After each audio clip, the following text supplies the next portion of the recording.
जरा देखिए मेहुल चोकसी कौन है। बहुत सारे लोगों के लिए नाम तो अनजाना नहीं है, लेकिन उसके बारे में बहुत ज्यादा पता नहीं है। गीतांजलि ये कंपनी आपने सुनी होगी, ज्वेलरी में डील करती है, इन्हीं महोदय की है।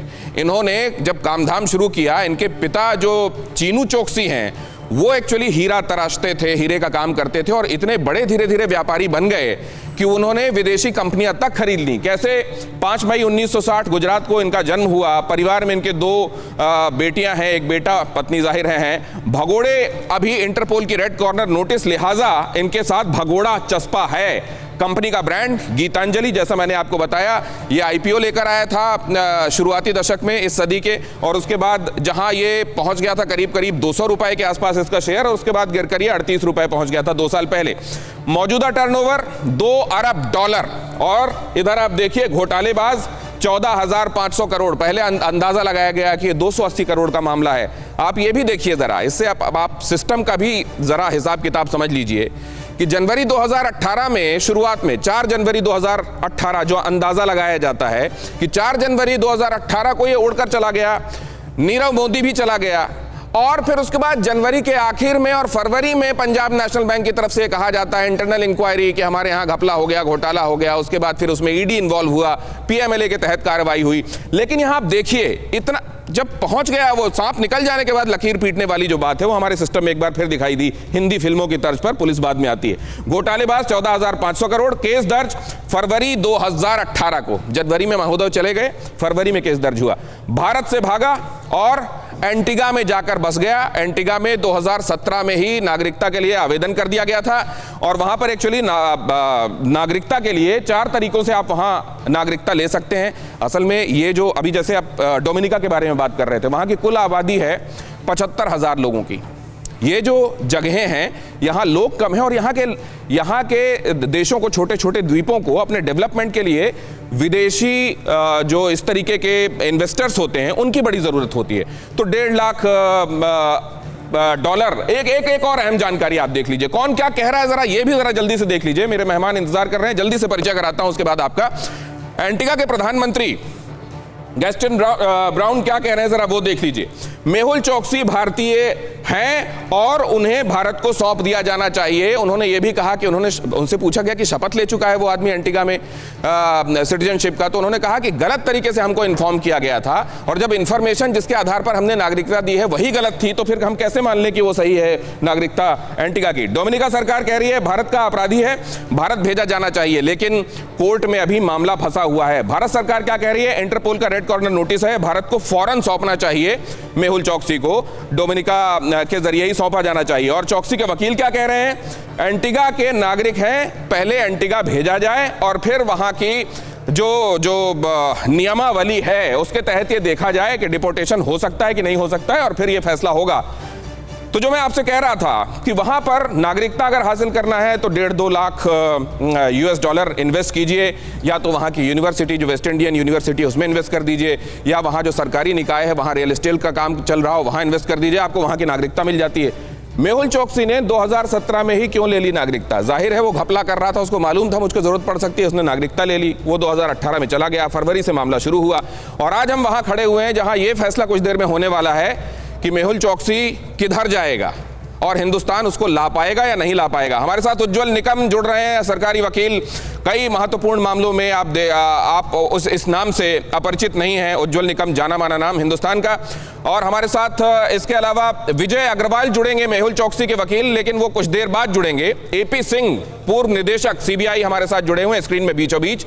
अपराजिता सारंगी, सांसद भारतीय जनता पार्टी की, हमारे साथ चर्चा में अक्सर आप उनको देखते हैं।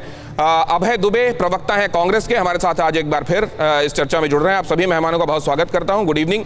सबसे पहले तो मैं जरा टेक्निकल पहलू समझ लूं, उसके बाद जाऊंगा मैं पॉलिटिकल पहलू समझने के लिए। उज्जवल निकम साहब, कितना उज्जवल है, कितना ब्राइट है चांस हिंदुस्तान का? दिनेश जी, मुझे लगता है कि भारत के लिए बहुत उज्जवल ये अपॉर्चुनिटी है, क्योंकि एंटीगा के यहाँ जो कानूनी जंग है वो बिल्कुल अलग है। डोमिनिका कोर्ट में जो कानूनी जंग चल रही है वो बिल्कुल अलग है। ये बात तो जाहिर है कि डोमिनिका और भारत में कोई एक्स्ट्राडिशन ट्रीटी नहीं है। अगर कोई क्रिमिनल फ्यूजिटिव को डोमिनिका से लाना है तो डिपोर्टेशन यही एक मामला है। अभी हम थोड़ा बारकाई से सुन देखेंगे तो जो डोमिनिका कोर्ट को ये इसका फैसला करना होगा, क्या चौकसी इलीगल अनऑथराइजली उनके देश में उसकी एंट्री हुई है क्या, और डोमिनिका के कानून के मुताबिक वो ऑफेंस होता है। जब चौकसी को डोमिनिका पुलिस ने गिरफ्तार किया, जब उसकी क्राइम इन्वेस्टिगेशन डिपार्टमेंट ने जब उसको इंट्रोगेट किया, तब उसके पास कोई ऐसा सबूत नहीं था जिसके आधार पे वो वैलिडली लीगली एंटर कर सकता डोमिनिका। तो प्राइमा फेसी ये तो बात एस्टेब्लिश होती है कि डोमिनिका में उसकी एंट्री इलीगल अनऑथराइज्ड। अब हमें यह देखना है कि चौकसी के तरफ से जो दलील पेश की गई है कि उसे किडनैप किया गया, अगवा करवा दिया और इसीलिए उसको मारपीट हुई और फिर उसको लेके आए डोमिनिका के लिए ताकि वो एक्सट्रेडिशन एंटीगा से बच सके भारत, ये जो उसका आरोप है। इस आरोप की कोई इंक्वायरी डोमिनिका कोर्ट नहीं करेगी क्योंकि एंटीगा गवर्नमेंट ने बिल्कुल जाहिर, उनके प्राइम मिनिस्टर जाहिर कर दिया है कि वो एंटीगा का नागरिक नहीं। सपरेशन ऑफ मटेरियल फैक्ट्स और मिसरिप्रेजेंटेशन ऑफ मटेरियल फैक्ट, ये दोनों चार्ज एंटीगा सरकार लगे।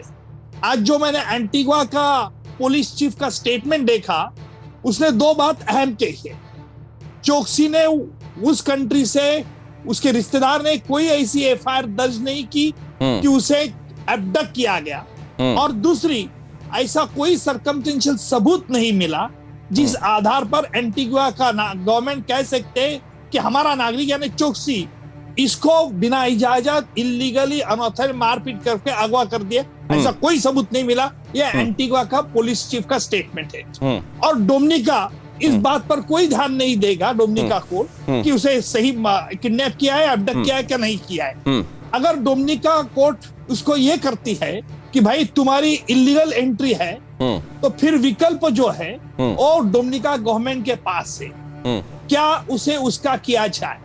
और यहाँ भारत का रोल शुरू हो जाता है। भारत ने कह दिया है कि उसके खिलाफ रेड कॉर्नर नोटिस है, जिसने जो हजारों कोटी चुरा लगाया बैंक को, उसके लिए जो केस चल रही है वो है, और उसका आधार कार्ड, ये प्राइमा फेसी सबूत कोर्ट में पेश किए गए। इतना ही नहीं, तो डोमिनिका गवर्नमेंट ने, जिसमें हमारा डिप्लोमेटिक चैनल वर्क कर रहा है, डिप्लोमेटिक चैनल से बात साफ जाके डोमिनिका गवर्नमेंट ने ये स्टैंड ले लिया है कि नहीं, उसको भारत में डिपोर्ट करना चाहिए। लेकिन बहुत दिलचस्पी बात तो ये है दिनेश जी कि डोमिनिका और एंटीगा के विपक्ष इसमें उड़ पड़े हैं। सिर्फ चौकसी की फैमिली, चौकसी का ब्रदर नहीं है, लेकिन वहां के दोनों सरकार में विपक्ष पक्ष हर प्रकार चौकसी को मदद करे।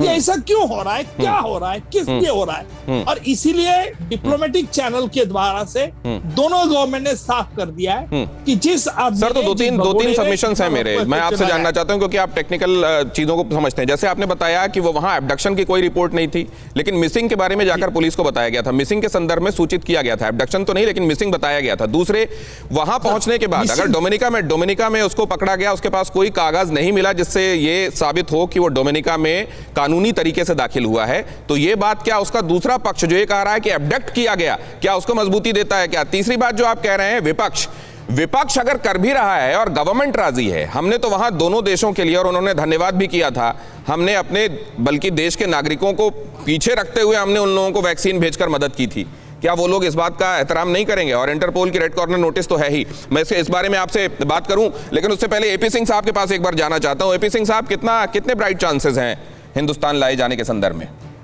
देखिए, अभी आपको निगम साहब ने बताया, एक तो रेड कॉर्नर नोटिस है, तो इसका लोकस स्टैंड कोई डोमिनिका में है नहीं, तो इसको आसानी से डोमिनिका गवर्नमेंट इसको डिपोर्ट कर सकती है। पर इसमें क्वेश्चन आता है कि इसको किडनैप करके अगेंस्ट हिज विल डोमिनिका में ले गए, तो केस है इन्वेस्टिगेट करने के लिए, तब तो बात दूसरी हो जाएगी। इन्वेस्टिगेशन होएगा कि ये एंटीगोजन है। जहां तक प्राइम मिनिस्टर और उनके पुलिस चीफ के कहना है कि नहीं साहब, इसको इंडिया भेज दिया जाए, तो वो आप उनके लॉयर्स अभी आपके सामने आएंगे तो जरूर बात करेंगे। पर मेरे समझ से तो इनको प्राइम मिनिस्टर इंडिया भेजना चाहते तो पहले ही भेज देते, इनको डोमिनिका क्यों आना? वो आप एंटीगा से ही भेज देते, पर आप वो भेज नहीं सके क्योंकि इनकी कोर्ट प्रोसीडिंग्स चल रही हैं। मामला कोर्ट में है, तो इफ इट ये प्रूव होता है कि ये किडनैप करके पॉसिबली डोमिनिका ले गए हैं, तो हो सकता है डोमिनिका को होएगा कि इसको वापस एंटीगुआ भेजा जाए और फिर उसके बाद की जो नॉर्मल कार्रवाई है वो की जाएगी। पर यदि ये वॉलंटरीली गया है, और मेरे समझ से पता नहीं क्यों वॉलंटरीली जाएगा, पर यदि गया है तब तो ये रेड कॉर्नर नोटिस बिल्कुल उसको तो बिल्कुल इसका कोई लोकल स्टैंडर्ड ही नहीं है डोमिनिका में। और जो आपकी मीडिया रिपोर्ट्स हैं कि पुलिस टीम गई है और जेट से गए हैं लोग इन्वेस्टिगेटर्स, तो उसका मतलब है कि डोमिनिका गवर्नमेंट ने उनको इनवाइट किया आने के लिए। तो जब उन्होंने इनवाइट किया है तो कोई अंडरस्टैंडिंग होगी कि साहब इसको हम वापस इंडिया भेजने के पक्ष में हैं। ठीक है। फिक्र आपकी, सोमवार से शुक्रवार रात 9 बजे सिर्फ TV9 भारतवर्ष पर।